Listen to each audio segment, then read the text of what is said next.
মহাজন আমি তো নেইনি।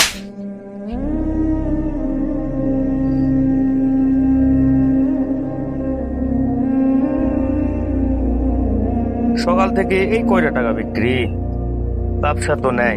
যাই হোক, এখন তো কাস্টমারও নেই।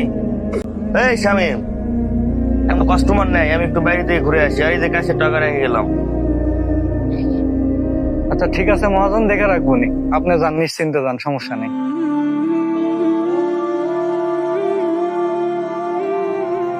নিজে তো বেচা বিক্রি নেই, শালা এখন একটা কাস্টমারও নেই।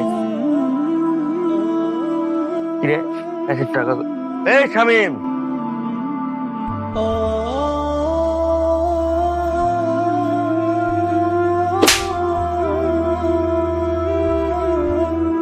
কিরে, ক্যাশে টাকা রেখে গেছিলাম, যাওয়ার সময় কোনো কাস্টমারও নাই, এসেও দেখি কোনো কাস্টমার নাই।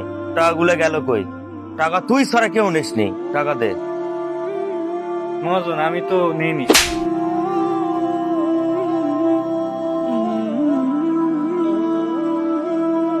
মহাজন বিশ্বাস করেন তো। তোর মতো অসৎ কর্মচারী আমার দোকানে প্রয়োজন নাই।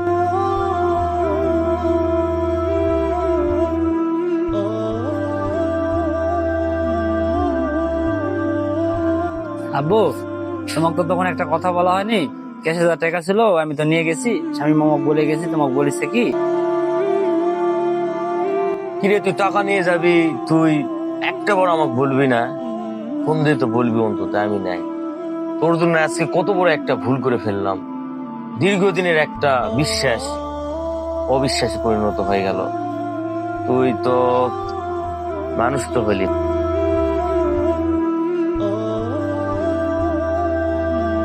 ওর একটু ফোন দেই। কি ব্যাপার, মহাজন কেমন জানি ফোন দিল? জি মহাজন। হ্যালো শামিম, একটা তো বিশাল বড় ভুল হয়ে গেছে। তুই আমার দোকানে আয়, রাগবাগ করিস না। আয়, আমি তোর কাছে আসলে ক্ষমা প্রার্থী। আয়, একটা বিশাল বড় মিস্টেক হয়ে গেছে। আয় শামিম, আয় দোকানে আয়। আয় মহাজন একটা কথা বলি, সব সময় দোষগুলা গরিবদেরই বেশি হয়। গরিবরা দোষ না করলেও গরিবদেরই দোষ হয়। জি মহাজন, আসতেছি।